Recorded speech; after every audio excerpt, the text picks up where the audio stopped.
Nous sommes en train d'avancer. Curieusement, c'est la 3e semaine que nous attaquons aujourd'hui.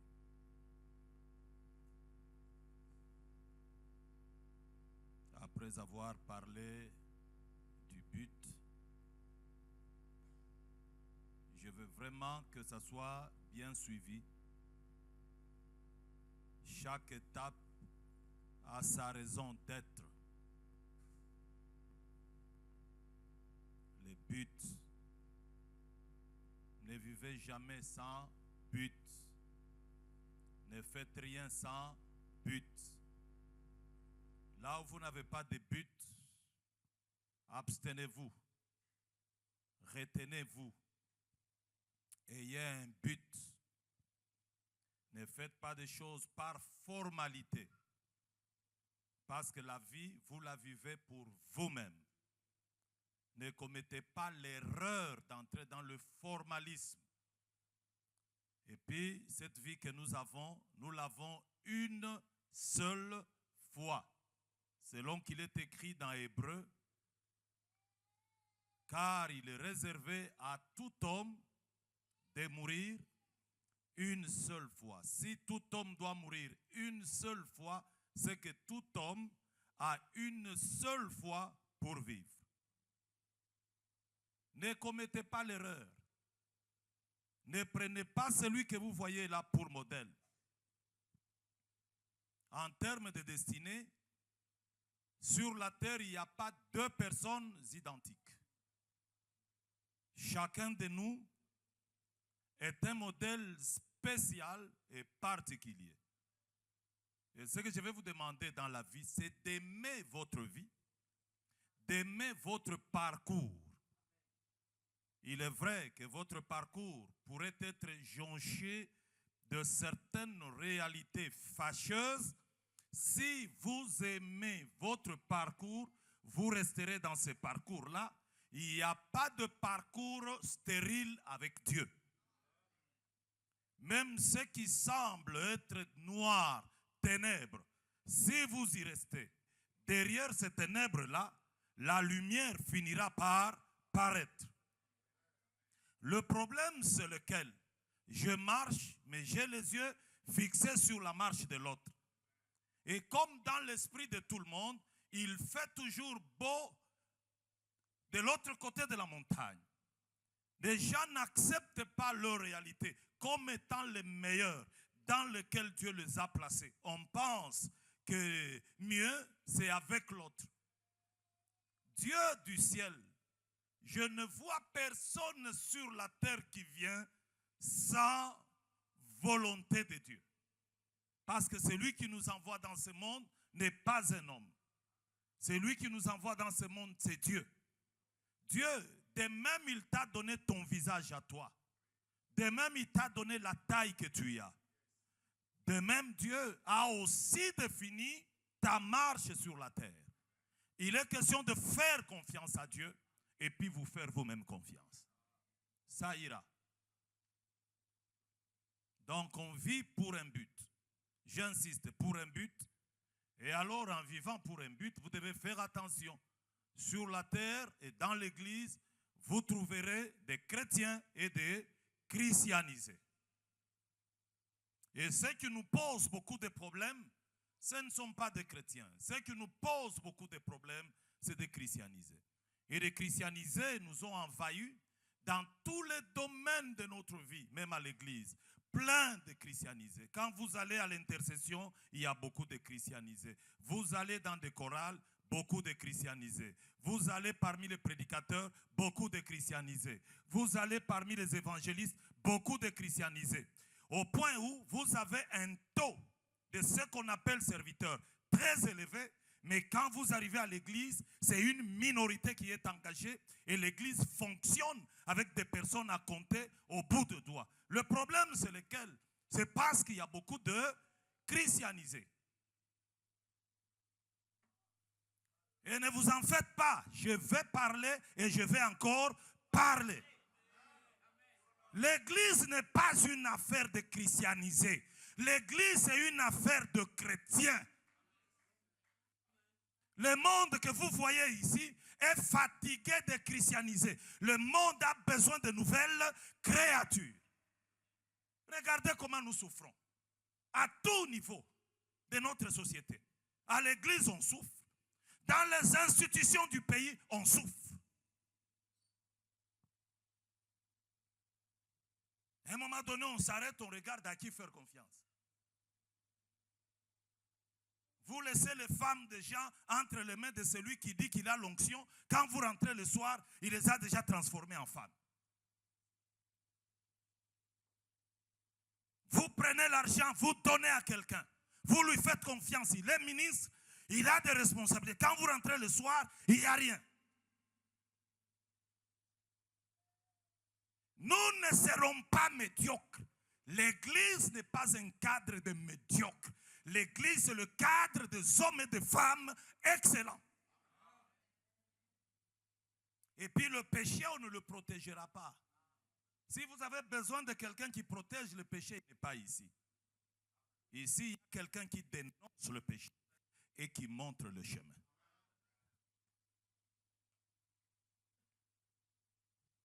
Chrétien et christianisé. Ceci nous a amenés à un thème important, le salut, où nous sommes arrivés dimanche.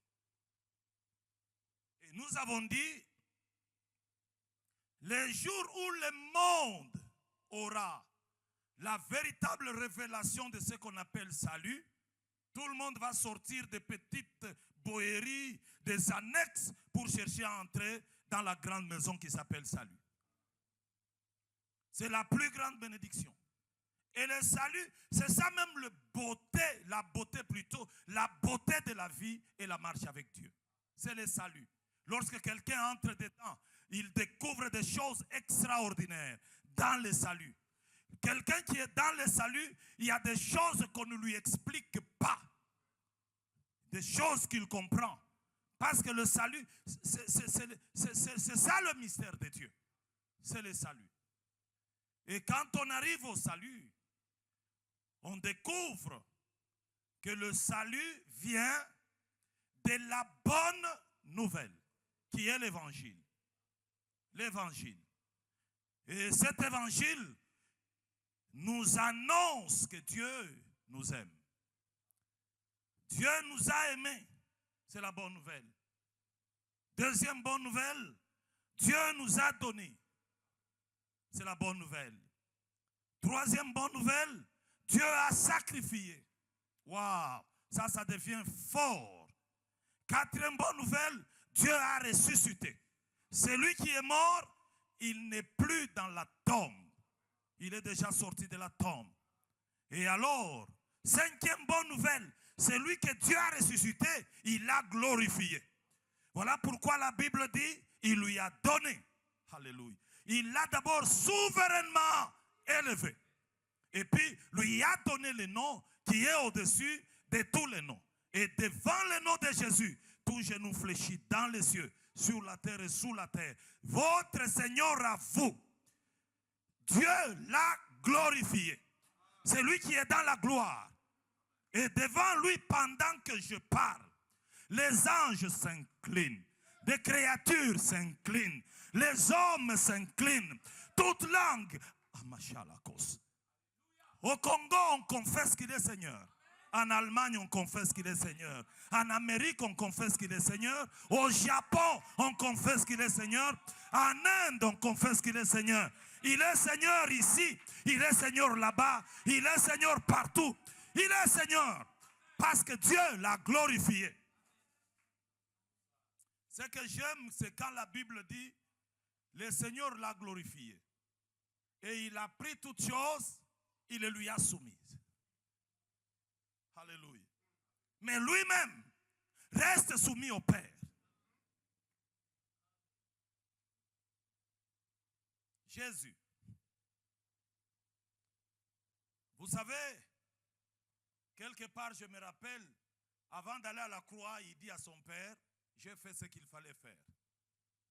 Je t'ai fait connaître. Maintenant, je veux que tu me glorifies de la gloire que j'avais avant. je veux que tu me glorifies de la gloire que j'avais. Ici, j'ouvre une parenthèse. Le chemin qui mène à la gloire sera toujours un chemin avec épines. Mais alors, quand vous allez demander à Dieu de passer par ce chemin, de vous enlever les épines, Dieu n'enlèvera pas les épines. Ce que Dieu fera, il viendra avec les bottes de chaussures en acier qu'il mettra à vos pieds. Et alors, il vous demandera de marcher. Vous marcherez sur les épines sans vous blesser. Mais les gens qui vous regardent, ils vont rester en train de s'étonner, se demander comment arrive-t-il qu'il marche. Moi, ce que j'aime, c'est le feu, n'est-ce pas, de Shadrach, Meshach et Abednego. Quand Shadrach entre dans les feux, il arrive dans les feux. Ceux qui sont dehors sont tombés, ils sont morts. Mais Shadrach lui-même, Meshach et Abednego, quand ils entrent dedans, ils ne sont pas morts. Qu'est-ce qu'ils perdent? Seulement les chaînes qu'ils avaient qui se rompent, n'est-ce pas? Mais alors, quand ils sont dedans, il y a une réalité qui se passe. Shadrach, Meshach et Abednego, ils ne savent pas qu'ils sont à 4. Shadrach, Meshach et Abednego, ils se voient à 3. Mais le roi qui a ordonné qu'on les jette, quand lui arrive, regarde, il voit Shadrach, Meshach, Abednego et le Fils de Dieu au milieu d'eux. Vous savez, à travers les moments difficiles, c'est le moment où Dieu veut se glorifier. Permettre aux hommes de voir et savoir que réellement tu as Dieu.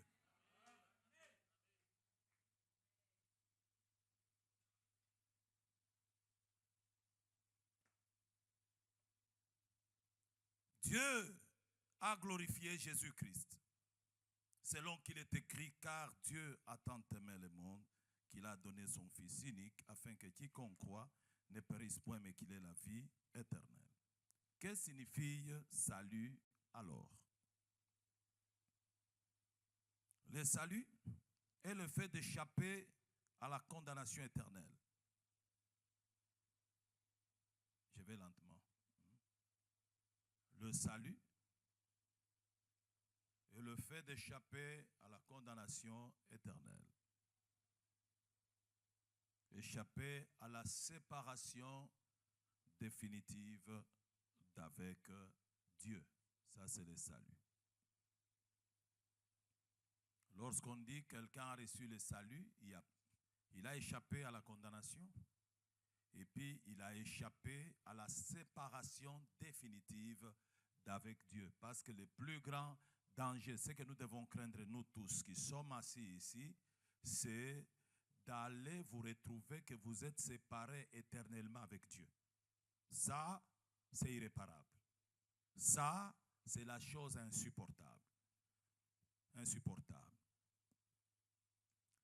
Alors, le salut, c'est l'ensemble de 5 bénédictions principales. Et ces bénédictions, où vous voulez que j'aie un interprète? Hein? Ok. Parce que mon objectif, j'ai aussi un but que je dois atteindre. Mon but, c'est par rapport à l'ensemble de l'Église. Hein? N'a pas Sabino interprète?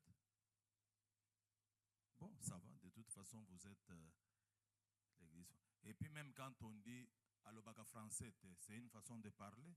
Tous les Congolais, ça passe. Parce que quand on va au marché, Yango, ça combien? Combien on est en lingala, ils en français.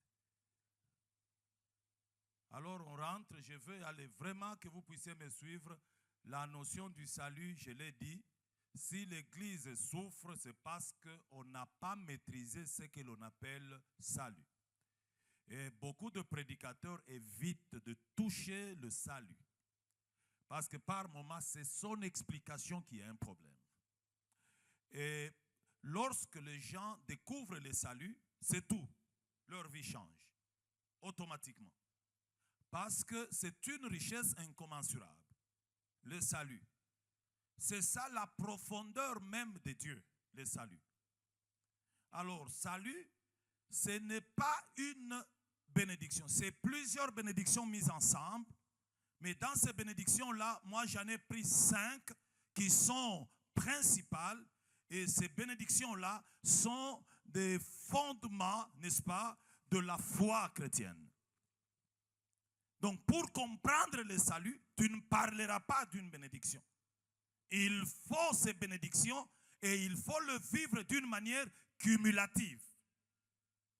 Une manière cumulative, c'est-à-dire, ce n'est pas une bénédiction, elle termine, puis une autre commence. Non, non, c'est toutes ces bénédictions-là ensemble et nous les vivons. C'est en vivant toutes ces bénédictions ensemble que l'on découvre la puissance et la richesse du salut. La première bénédiction, quand on parle du salut, on a l'idée de délivrance. Quand on parle du salut, l'idée qui vient dans la tête et dans l'esprit, c'est la délivrance. Mais là, il y a un problème sérieux. Dans l'esprit de commun des mortels, lorsqu'on parle de délivrance, des gens voient déjà des démons, ils voient des esprits.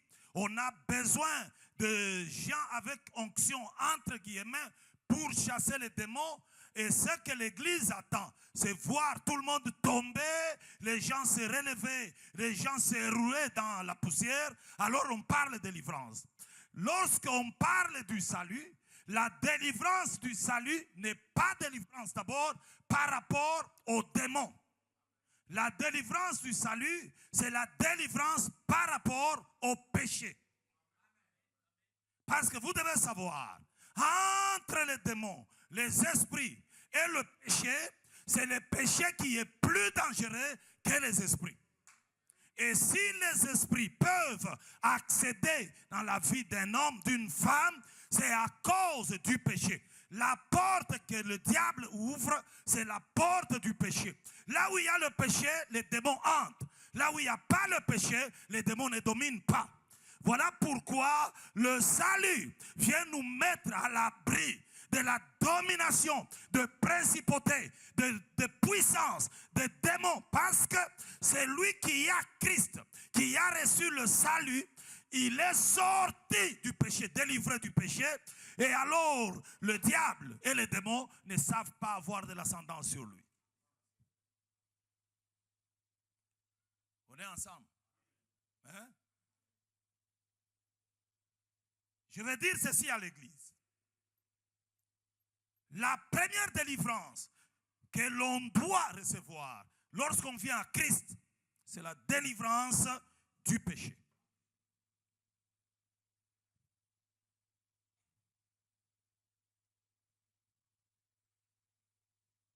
Délivrance vient du verbe délivrer. Et délivrer qui signifie simplement rendre libre. Alors là, vous rencontrez le Seigneur Jésus qui dit, vous connaîtrez la vérité et la vérité vous rendra libre. Dans une autre version, on dit, vous connaîtrez la vérité et la vérité vous affranchira. De quelle vérité est-il question? C'est la vérité de l'évangile. Lorsque la vérité de l'évangile est libérée, cette vérité de l'évangile a pour objectif, n'est-ce pas, de vous libérer. Vous libérer de quoi? Du péché.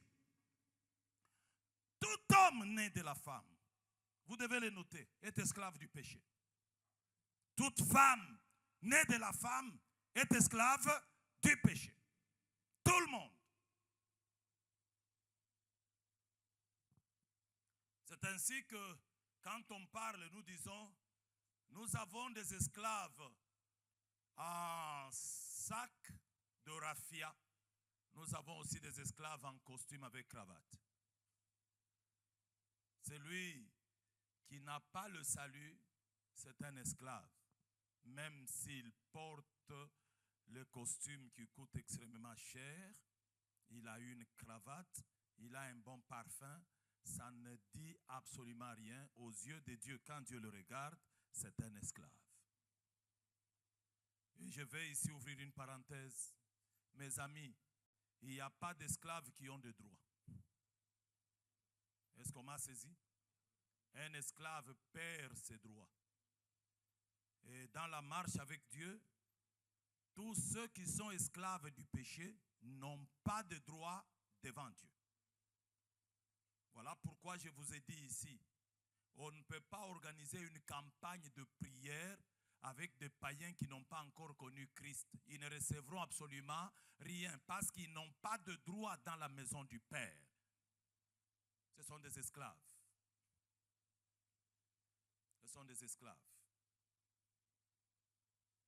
L'apôtre Paul dit dans Romains chapitre 7, à partir du 18e verset. Écoutez ce que l'apôtre dit. Ce qui est bon, je le sais, n'habite pas en moi. C'est-à-dire dans ma chair. J'ai la volonté, mais non le pouvoir de faire le bien. Ça, c'est un esclave. De faire le bien. Car je ne fais pas le bien que je veux. Et je fais le mal que je ne veux pas. Le texte, vous l'avez. L'homme a besoin de délivrance du péché, car le plus grand esclavage est celui du péché. Celui du péché. La chose qui fait souffrir beaucoup de gens, ce n'est pas Dieu, ni sa puissance, mais le péché. Ésaïe 59 nous dit ceci. La main de l'Éternel n'est pas courte pour vous sauver. Son oreille n'est pas dure pour vous entendre. Mais il y a quelque chose qui pose problème, c'est le péché. C'est le péché. Ici, Église, suivez-moi. Nous sommes dans une génération où les gens ont appris à s'habituer au péché. Nous sommes dans une génération où il est difficile de faire confiance à quelqu'un. Les gens vivent tellement dans le péché, les gens aiment tellement le péché, et il est tout à fait rare de trouver 2, 3, 4 personnes ensemble, même sous les arbres de l'église, là, en train de parler des choses qui les édifient eux-mêmes. Le plus souvent, quand les gens se rencontrent même sous les arbres, c'est pour parler de la vie des autres. Et toujours parler en mal. Et ce qui est curieux, les gens qui parlent de la vie des autres, quand ils s'approchent de Dieu, ils ont une conscience libre. C'est des gens qui entrent dans la présence de Dieu, ils commencent déjà, Seigneur, merci, tu es merveilleux, ils acclament, ils oublient que parler du mal de l'autre, c'est un péché. C'est un péché. Chaque fois que vous vous mettrez pour parler de quelqu'un qui n'est pas avec vous, c'est un péché. Vous devez avoir le courage de rencontrer la personne pour lui dire tout ce que vous avez dit et demander pardon. En matière de péché, il n'y a pas un grand péché et un petit péché. Tout péché est péché parce que le péché porte les mêmes conséquences. Les mêmes conséquences. Ce discours, je le tiens dans une génération qui a besoin de découvrir ce que l'on appelle la vie de sainteté.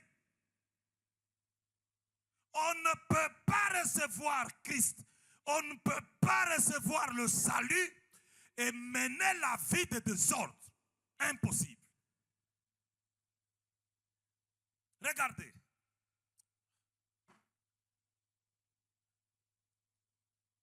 Quelqu'un te laisse l'argent, il te le laisse pendant 6 mois. Ce n'est pas ton argent. pour te permettre d'y toucher. Ce n'est pas ton argent, c'est l'argent d'autrui. Dès l'instant où tu y touches, tu as un problème qui a commencé. Quelqu'un m'a dit ceci. Le salut, c'est le moyen de Dieu pour transformer toute personne.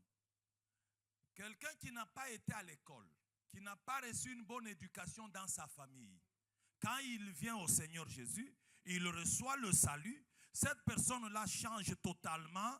Il peut dépasser ceux qui ont été à l'école et il dépasse ceux qui ont grandi dans de bonnes familles. Et lorsque vous avez des gens qui disent qu'ils ont le salut, mais quand vous le regardez, il y a des vides, il y a un problème. Il y a un problème. Le problème est sérieux. Alors, le salut crée ce que l'on appelle la mutation. Selon Colossiens chapitre 1, 12 à 14. L'apôtre Paul dit ceci. Rendez grâce au Père qui vous a rendu capable d'avoir part à l'héritage de saints dans la lumière. Écoutez la suite. Qui nous a délivrés. Le salut a l'idée de délivrance. L'apôtre Paul dit, il nous a délivrés. C'est-à-dire, il nous a sortis. Il nous a délivrés de la puissance des ténèbres et nous a transportés dans le royaume de son Fils. Là où il y a le salut, les choses ne restent pas dans leur position initiale. Là où il y a le salut, il y a un mouvement. Le salut crée le transfert. Le salut appelle le changement. Alors, le changement de quoi? De l'environnement et de réalité. Notre première position, nous sommes dans le royaume de ténèbres. C'est là que nous sommes. Nous sommes tellement habités par les ténèbres et aveuglés par les ténèbres que notre vie, notre conduite, notre comportement, c'est les ténèbres.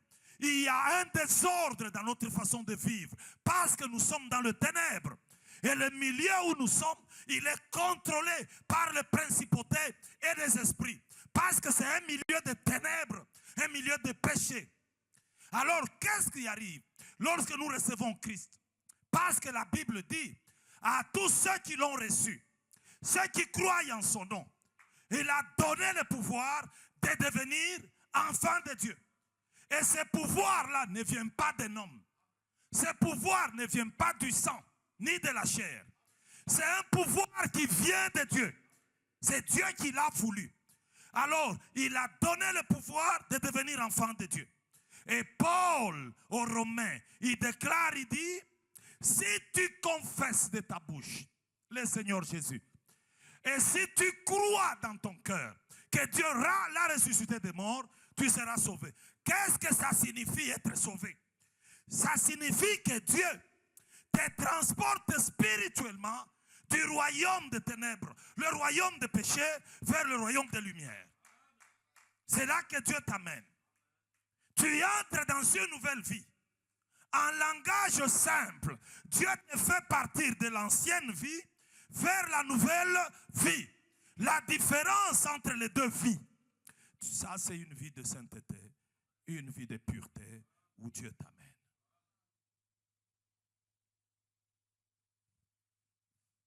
C'est ainsi que je vous dirai, Dieu ne vous demandera jamais de vous améliorer avant de venir à Christ.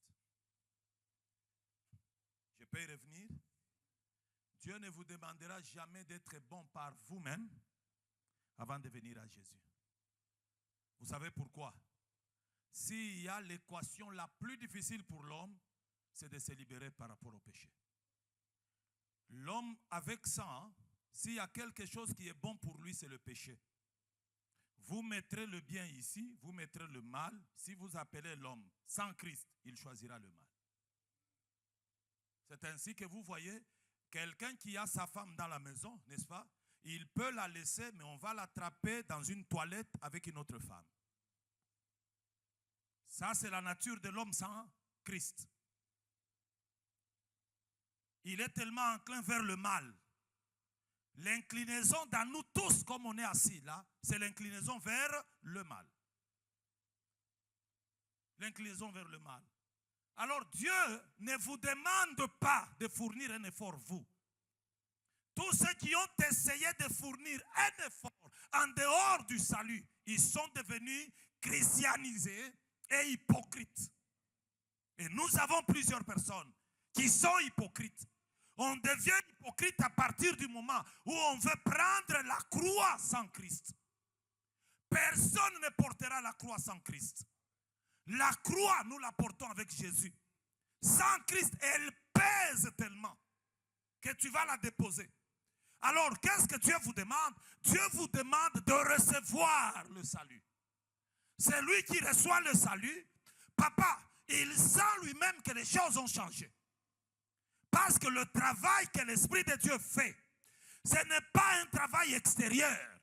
L'Esprit de Dieu travaille les cœurs. C'est l'intérieur qu'il commence à changer, à travailler, à transformer. Et celui qui est transformé dans son cœur, il le devient dans tous les domaines de sa vie. Vous devez savoir, la loi, quand elle opère, elle part du dehors vers l'intérieur. Ce qui est impossible. Mais quand la grâce opère, elle commence de l'intérieur vers l'extérieur. C'est là que le salut de Christ est une puissance qui a réussi à transformer les hommes impossibles. Là où l'évangile est prêché, l'homme le plus mauvais devient une bonne personne. Pourquoi? Parce que quand Christ entre dans ton cœur, il commence un travail au fond de ton cœur et ce travail te transforme. Ce travail te transforme.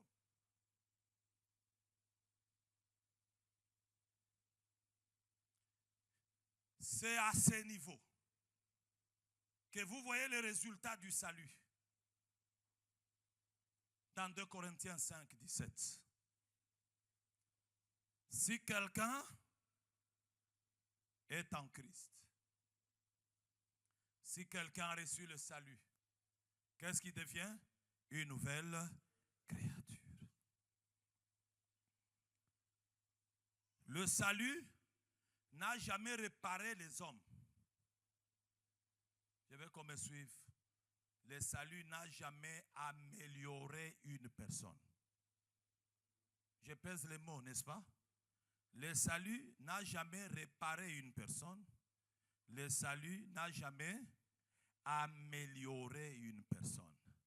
Ce que l'on répare est vieux. Et ce que l'on améliore est vieux. Nous sommes dans la même salle construite il y a aujourd'hui 17 ans, n'est-ce pas? Que nous avons ici, la même salle. Qu'est-ce que nous faisons? Après un moment, on change le décor. Après un moment, on change le décor. Mais les briques sont les mêmes vieilles briques là. Tout est vieux. Le salut n'opère pas de cette façon. Dans le salut, Dieu ne répare pas. Dieu n'améliore pas. Dans le salut, Dieu détruit tout. Et il recommence quelque chose de nouveau. Ceux qui sont en Christ par le salut, c'est des personnes, si tu viens lui dire, tu étais mauvais l'année passée et que lui a reçu le salut aujourd'hui, il te répondra, il te dira, ah bon, l'année passée, moi, je n'ai pas existé. Moi, je commence à exister maintenant en Jésus-Christ. Je ne connais pas ces choses que tu racontes. Voilà pourquoi il n'y a pas de culpabilité pour celui qui a reçu le salut. Parce que le salut sort l'homme de l'ancienne vie et l'introduit dans la nouvelle vie. Dans la nouvelle vie. C'est ainsi que nous pouvons dire avec Paul, lorsque nous avons reçu le salut, tout ce que nous étions là appartient au passé. Et c'est des choses qui ne nous engagent plus. Parce que celui qui a commis ces choses n'existe plus. Il est déjà mort en Christ. Celui qui vit, c'est une nouvelle personne qui n'a jamais fait tout ce que vous dites là. Alors quelqu'un me pose la question. Pasteur, puis-je prendre en mariage une fille qui a fait beaucoup d'aventures? J'ai dit oui. Est-ce qu'elle a reçu Jésus? Elle a reçu le salut? Il dit oui. Si elle a reçu le salut, elle est devenue une nouvelle créature. Tu peux la prendre et elle sera une bonne femme dans la maison.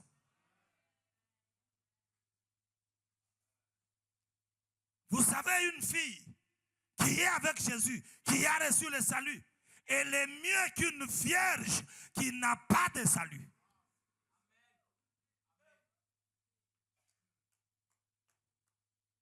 La puissance de Dieu, c'est le salut.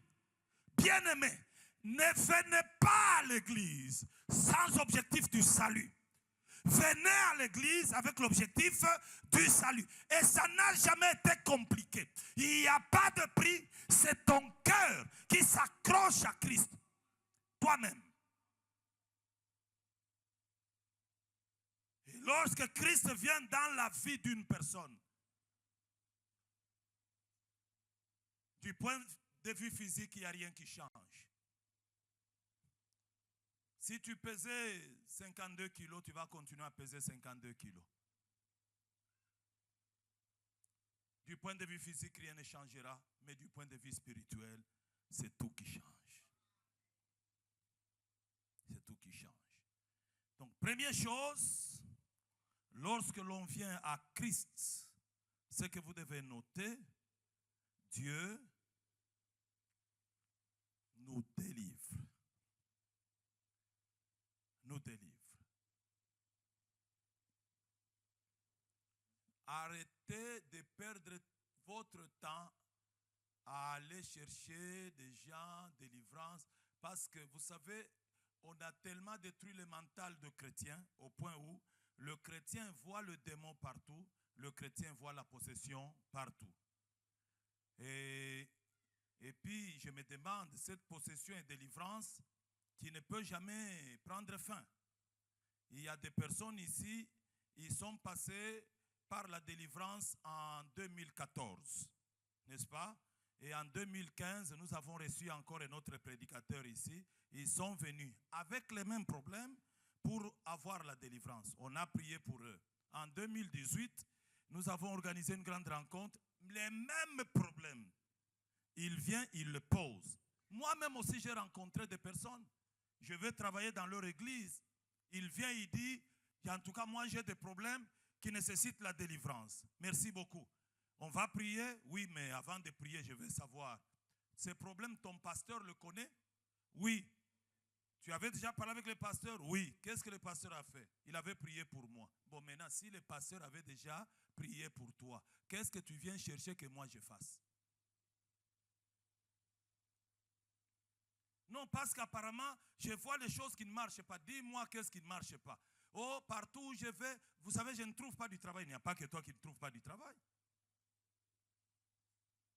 Il y a certaines réalités qui ne dépendent ni de la vie spirituelle, ni de la vie sans Dieu. C'est le cas, par exemple, dans notre pays. Trouver du travail, un emploi, c'est un miracle. Parce qu'il n'y a pas d'emploi qui se crée. Ne pas trouver de l'emploi, c'est ne pas être possédé.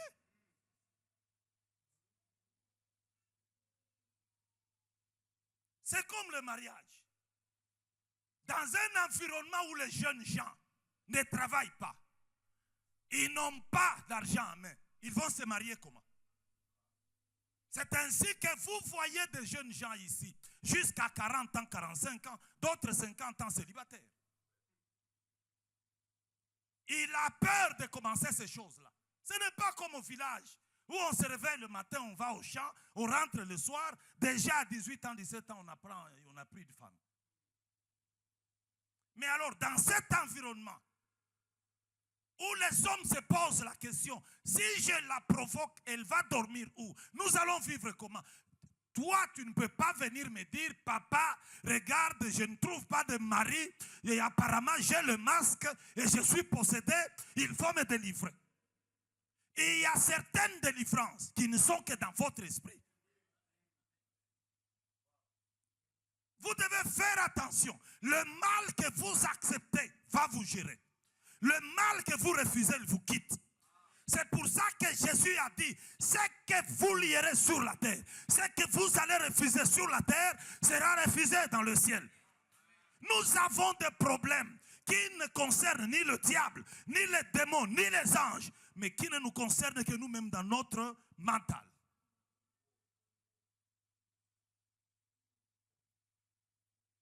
Il n'y a pas de gens qui aiment la possession comme des Congolais. J'ai aimé l'intervention de l'apôtre Kinsaka. Quand il parle ici, dans une famille, il n'y a pas que de mauvaises choses. Il n'y a pas que de mauvaises choses. Je ne sais pas d'où vient cette doctrine de fouiner la famille. Fouiner la famille. Tous les biens qu'on trouve, on jette de côté. On attend à les découvrir un petit rien. Ça, on prend, on brandit. C'est ça la possession de notre famille. Ça, c'est les liens de notre famille. Et les gens sont fiers. En Jésus-Christ, nous sommes libérés de liens et de possession. Par le salut.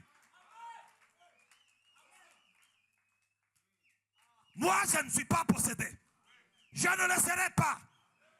Parce qu'il est impossible que Christ habite à moi, que les démons aussi habitent à moi. Ou c'est Christ ou les démons. Je sais que moi j'ai Christ.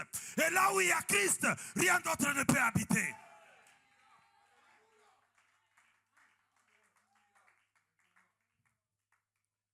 Comment vous êtes comme ça? Par moments vous m'étonnez. Vous donnez l'occasion aux aventuriers.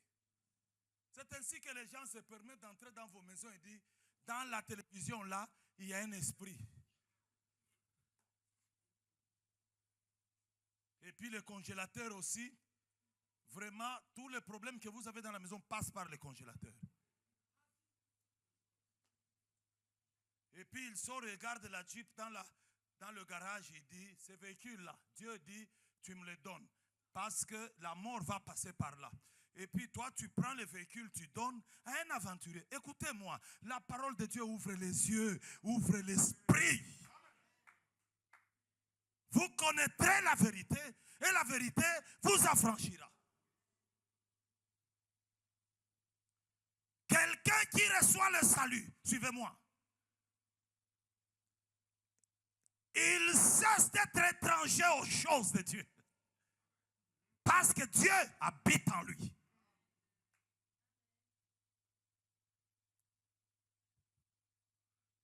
Moi, je n'irai pas vivre avec Dieu au ciel seulement. Par le salut, je commence la vie avec Dieu sur la terre. Parce que Dieu vit en moi. Jésus a dit, mon Père viendra chez toi. Moi aussi, je viendrai. Et puis le Saint-Esprit. Nous avons Dieu en nous. Ok? Nous avons Dieu en nous. Vous savez, Jésus un jour regarde les apôtres, regarde, il dit, il est écrit, vous êtes des dieux. N'est-ce pas? Il est écrit, vous êtes. Parce que là où Dieu vit, vous cessez d'être un homme ordinaire. Le salut nous fait participer au surnaturel de Dieu. Le salut nous fait participer au surnaturel de Dieu. Et celui qui a reçu le salut, c'est plus un esclave. Jésus a dit, je ne vous appelle plus esclave. Parce que l'esclave ne connaît pas les choses de son maître. Mais moi, je vous appelle, j'ai dit, vous êtes mes amis. C'est dans la relation du salut. Parce que le salut, c'est une grande délivrance. Vous savez, il peut arriver dans le lit, je dors, il y a un mauvais rêve. Et même le rêve aussi vient de la multitude de choses. Il y a des rêves que nous avons parce que tu as regardé les films d'horreur. Et quand tu vas au lit, tu fais un mauvais rêve. Ce n'est pas le diable, c'est les films d'horreur que tu as regardés, qui est à la base. Il y a des rêves qui viennent de l'entretien que tu as eu, échange que tu as eu, tellement tu as échangé sur quelque chose, hein, et puis tu vas au lit, tu vois des choses. Il y a des rêves qui viennent de tu as mal mangé, trop rassasié, et puis tu vas au lit, il y a des mauvais rêves qui viennent. N'avez-vous jamais vu quelqu'un qui a besoin de se soulager, faire le petit besoin, mais il est en sommeil, il commence à rêver, il voit des choses, il court, il va chercher où aller faire les petits besoins. Donc il y a des choses aussi qui entrent, c'est des situations. Il ne faut pas spiritualiser tout dans la vie. Vous me suivez? Ne spiritualisez pas tout dans la vie. Il y a des choses à interpréter simplement, il y a des choses à spiritualiser. Tout n'est pas à spiritualiser. Le problème qui attaque l'église aujourd'hui, on veut tout spiritualiser. Même la prédication que j'ai faite ici, il y a quelqu'un qui est assis là, il dit, je vais comprendre spirituellement comment ça se passe. Tu ne comprendras rien. Il y a un homme qui s'appelle Henri Mbouya, qui est en train de parler sous l'onction du Saint-Esprit. Il a un micro à main. Maintenant, tu veux faire quoi?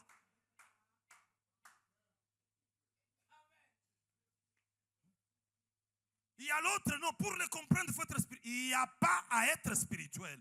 Je suis en train de dire que le salut, première idée du salut, c'est la délivrance. Et cette délivrance, ce ne sont pas des démons. Délivrance, c'est le péché. Parce que le plus grand esclavage n'est pas celui du diable, c'est l'esclavage du péché. Et celui qui est libre du péché, il sera libre de tout.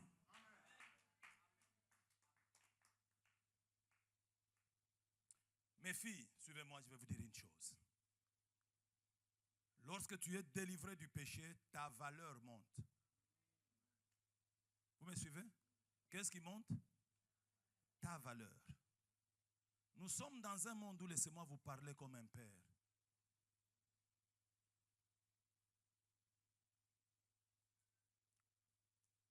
Les gens viendront, les hommes viendront. Ils vous proposeront même l'argent, n'est-ce pas? Pour juste toucher à votre corps. Mais sachez une chose. Si vous acceptez, le deuxième viendra. Vous acceptez, le troisième viendra. Parce que déjà, je vais vous raconter la méchanceté des hommes que vous voyez ici. Un homme avec qui tu fais une aventure va raconter aux autres. Les hommes n'ont pas de secret. Il va raconter aux autres. L'autre aussi. Hein. Celui qui pensait que tu étais sérieuse, hein, fille de personnalité, il dit, mais s'il a accepté Marc, donc moi ça va aller, lui aussi viendra. Tu vas aussi prendre Marc, et puis tu vas prendre Justin. Après avoir pris Alexandre, n'est-ce pas? Tu arrives au niveau de Pompidou, tu vas les voir tous. Quand il y a un homme sérieux qui veut venir te prendre en mariage, ils seront le premier à lui dire, c'est une fille légère, ne perds pas ton temps pour ça. Mais écoutez, le monde est compliqué. Vous m'avez suivi. C'est vous qui disiez que j'étais belle, n'est-ce pas? Vous criez sur moi. Maintenant, comment vous refusez que patron me prenne en mariage? C'est parce que le monde ne peut jamais donner du cadeau à ce qui est vil. Vous m'avez compris? Jamais. C'est ainsi que vous voyez, vous jouez, on joue avec vous. Quand un homme sérieux vient pour le mariage, il va ailleurs.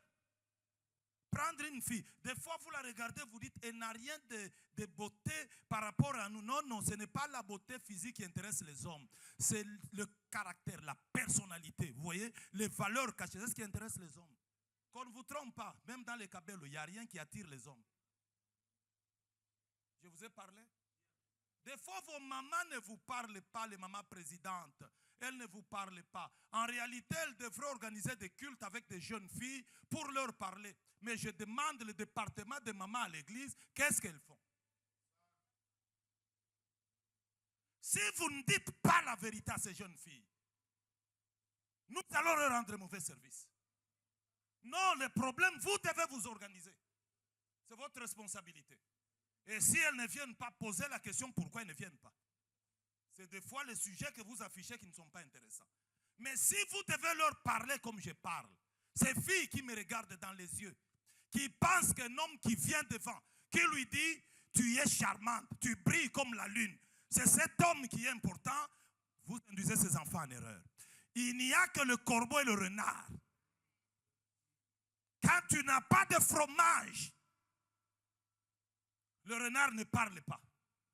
Mais quand il y a le fromage, le renard va parler. Et après avoir parlé, quand le fromage tombe, il devient muet, il disparaît. C'est ainsi que vous avez de fiancés. D'ailleurs, je vous déconseille, le fiançailles n'est pas le mariage. Ce n'est pas un garçon qui vient, dès qu'il arrive, non, si tu veux que je te prenne en mariage, que ça soit sérieux, accepte d'abord qu'on aille quelque part dans un cousu. Tu vas, tu donnes. Après avoir donné, ce qui vient à son esprit, il se dit, elle est légère. Si elle a accepté avec moi, c'est qu'elle a déjà fait avec les autres. Maintenant, vous venez mettre tous ces fardeaux sur la tête du pasteur. C'est un menteur. Il a commencé et puis il m'a abandonné. Tu n'es jamais sérieuse. Une fille sérieuse n'ouvre pas la jupe, n'enlève pas le pan.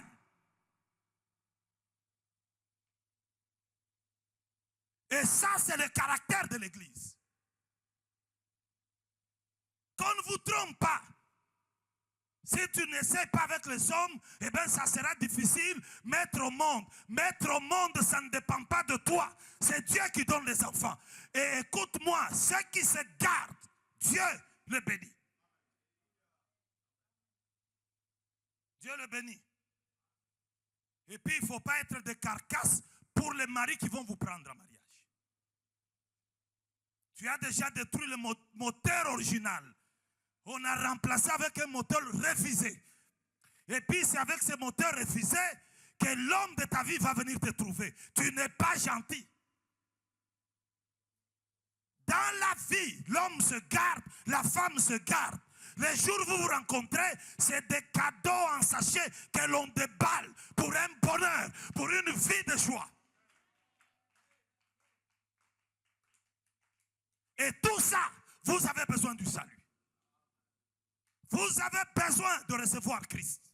Il n'y a que Christ qui enlève le goût du péché et vous donne l'envie de la sainteté. Il n'y a que Jésus. Jésus dit à la femme samaritaine, si tu bois de l'eau que je vais te donner, tu n'auras plus jamais soif. Cette parole de Dieu que nous prêchons, ce n'est pas de la philosophie. Ce n'est pas le droit. Ce n'est pas la psychologie. Ça, c'est la vie. C'est la vie. C'est la vie. Je veux que Dieu fasse grâce. Je sens qu'il faut que je revienne. Il y a beaucoup de filles qui se sont mises en retard pour rien. Dans la vie, ayez un objectif, un but à atteindre. Ok? Et puis ne vivez pas pour séduire les hommes. Il ne faut pas vivre pour séduire les hommes. Tu vas mettre les histoires qu'on appelle, je ne sais pas moi quoi, les cils ou quoi, qui dépassent la taille jusque là.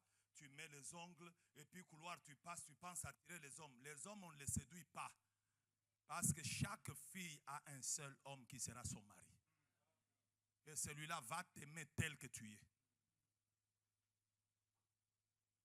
Va t'aimer tel que tu es. Je suis en train de voir des petites filles ici qui ont encore leur teint naturel. Elles aussi mettre ces histoires qu'on appelle, je ne sais pas moi quoi, ces histoires-là, des fonds de teint collés. Je pose la question, tu mets ça pourquoi? Parce que cette maman même, elle a des tampons, elle a déjà utilisé des savons et des produits qui l'ont brûlé. Toi, tu n'es pas brûlé. Tu mets ça pourquoi?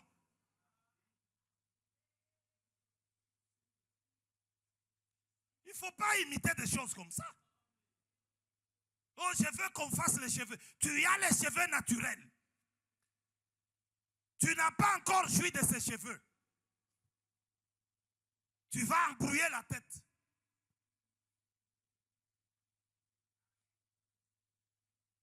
Nous sommes à l'école de Dieu pour le salut.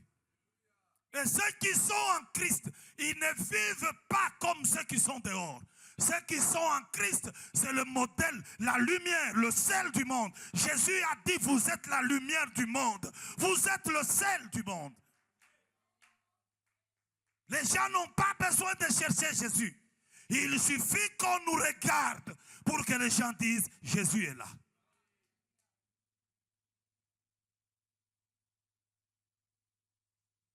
Faites très attention, ne détruisez pas votre vie. Vous avez besoin de demeurer dans le salut. C'est important. Et vous les hommes, jeunes gens, soyez sérieux. Soyez sérieux. On ne se marie pas parce qu'un ami s'est marié. Quand tu constates que ton temps de te marier n'est pas encore là, ne va provoquer aucune fille. Ne le commence même pas. Je vois des jeunes gens qui vont provoquer des choses qui dépassent leur niveau.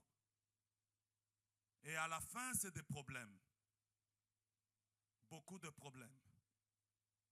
Vous devez savoir que chaque chose se fait en son temps. Chaque chose en son temps. Même si nous sommes amis, il y a un ami qui s'est marié à 28 ans, c'est son affaire. L'autre s'est marié à 30, c'est son affaire.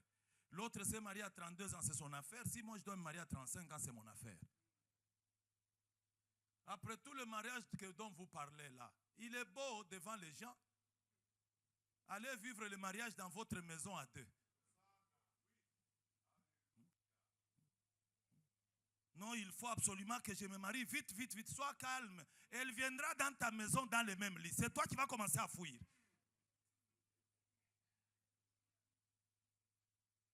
C'est toi qui vas commencer à fuir. Il y a beaucoup qui viennent en veillée de prière ici. Ils fuient la femme à la maison. Vous pensez qu'ils ne sont pas au courant?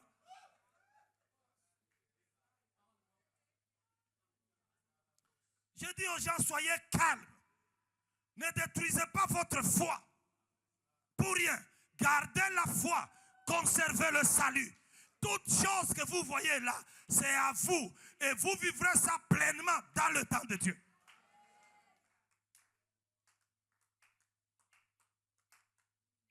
Il y a d'autres qui ont décidé de quitter l'église. Pourquoi? Nous avons l'impression que le pasteur et les anciens ne nous comprennent pas. Ils veulent nous freiner. Si les anciens sont là, ce n'est pas pour vous freiner.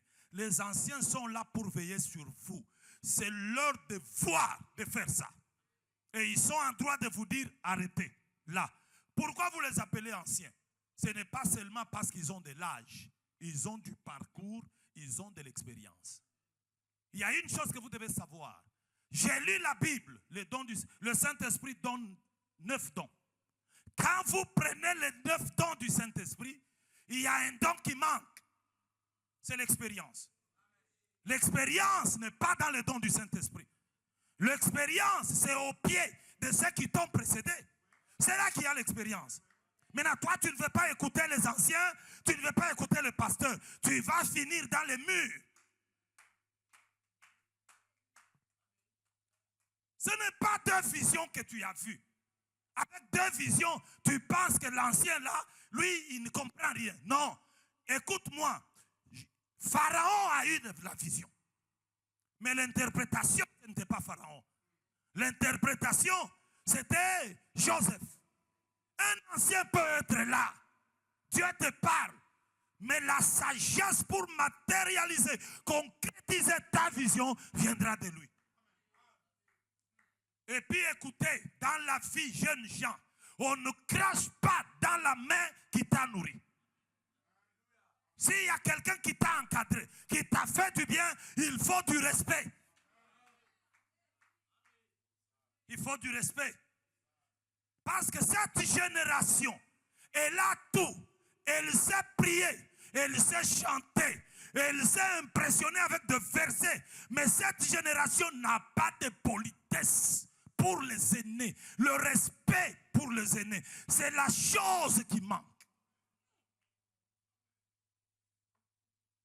C'est la chose qui manque.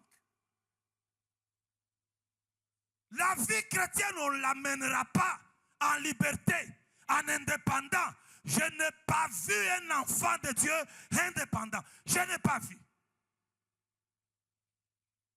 À l'église, tu seras toujours sous gestion, contrôle de quelqu'un. Et déjà, vous devez savoir, il n'y a d'autorité que quand on est sous l'autorité. Est-ce que quelqu'un m'a compris? Il n'y a d'autorité que quand on est sous l'autorité. Tout celui qui n'est pas sous l'autorité n'aura pas d'autorité. C'est ce que cet homme dit à Jésus. Tu n'es pas digne d'entrer dans ma maison. Parce que moi, je suis un homme sous autorité. Je reçois les ordres. Et moi aussi, à mon tour, je donne les ordres.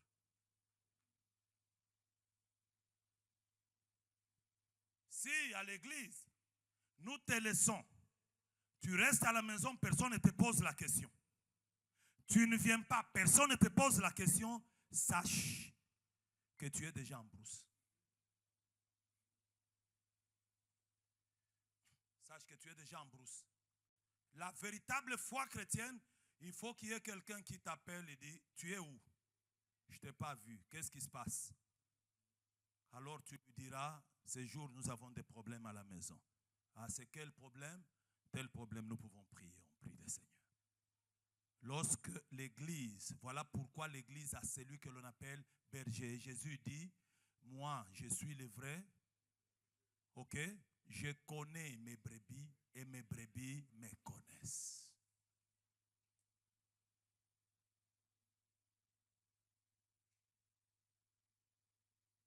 Vous qui me suivez en ligne, membre de cette église, vous m'avez entendu.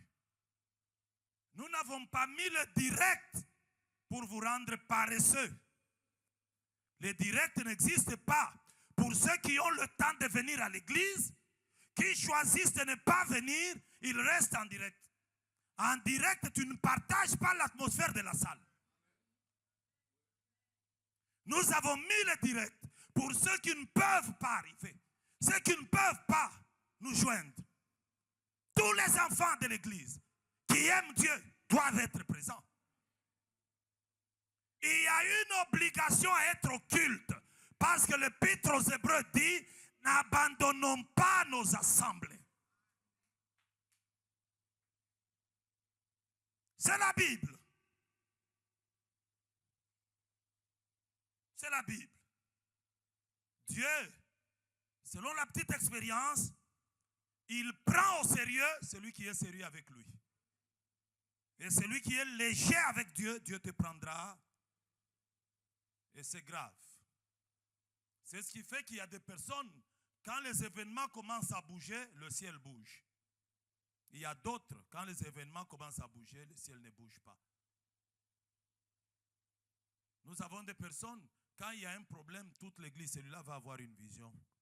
L'autre va avoir un message. Tout le monde est alerté, tout le monde court. Le Seigneur, voilà ce que j'ai vu, tout le monde. Parce qu'il prend Dieu au sérieux et Dieu le prend au sérieux.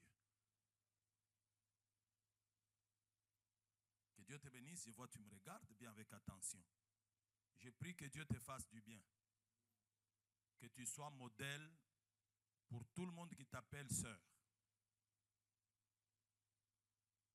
Et tout celui qui t'a déjà rencontré une fois dans ta vie, un jour qu'il dise, au ciel il y a Dieu.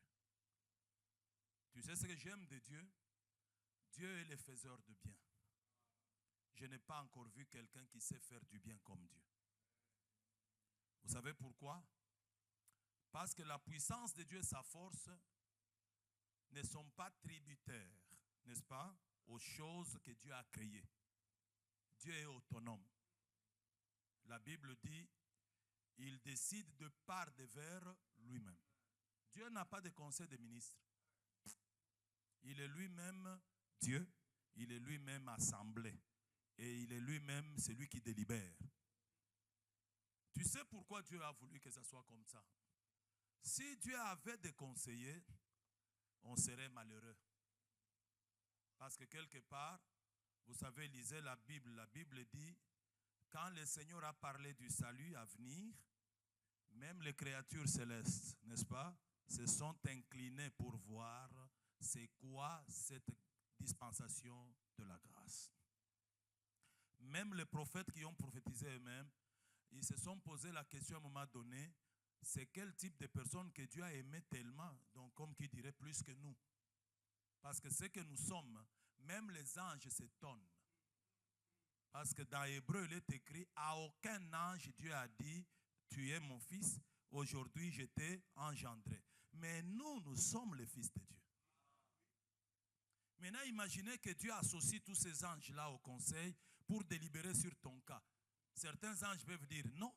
Voilà, Dieu, il refuse tout ça, il devient lui-même qui décide, délibère et il exécute. Voilà pourquoi je vous dis, soyez calmes. Quand vous allez du côté de Dieu, vous êtes dans le bon.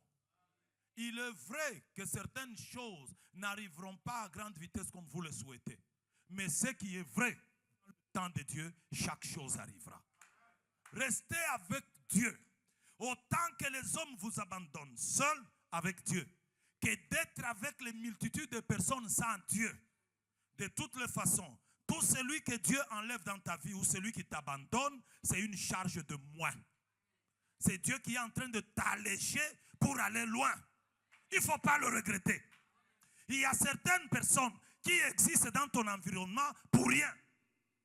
Ils te consomment du temps. Ils ne feront absolument rien. Et quand tu le vois partir, c'est Dieu qui a compris que ça c'est un bouchon qu'il faut enlever pour que toi tu entres dans ta destinée. Sois calme avec Dieu. Ta vie n'est pas entre les mains d'un homme. Ta vie est entre les mains de Dieu. Et ton Dieu c'est le plus grand décideur. Et puis ne fonde pas ta vie sur l'opinion de l'homme. L'homme change. Il n'y a que le Dieu du ciel qui ne change pas. Et la Bible déclare, je ne suis pas un homme pour mentir. Je ne suis pas fils de l'homme pour me repentir. Le Dieu du ciel est stable. Il est fidèle. Fidèle à lui-même. Fidèle à sa parole. Fidèle à ses engagements. Fidèle à ses promesses. J'ai confiance en Dieu. S'il est avec toi, il ne t'abandonnera pas. Dieu te tiendra par la main. Tu ne vas pas tomber, tu ne vas pas disparaître. Même quand tu vas passer par la vallée de l'ombre de la mort, tu ne craindras rien. La mort ne t'arrêtera pas. Aucun mal ne t'arrêtera. C'est lui que Dieu tient, il le tient. Il le tiendra aujourd'hui, il le tiendra demain. Il le tiendra après-demain. Il ira avec lui. Je déclare dans cette église, votre Dieu est avec vous. Le Dieu de votre salut vous garde. Le Dieu de votre salut marche avec vous. Il est le Dieu qui vous guérit. Il est le Dieu qui vous restaure. Il est le Dieu qui vous donne la victoire. Il est le Dieu qui console vos cœurs. Il est le Dieu qui essuie les larmes de vos yeux. Il vous permettra de voir sa grandeur. Vous n'avez pas un homme dans cette église. Vous avez le Dieu créateur. Il ne vous oubliera jamais. Jamais. Il ne vous oubliera jamais.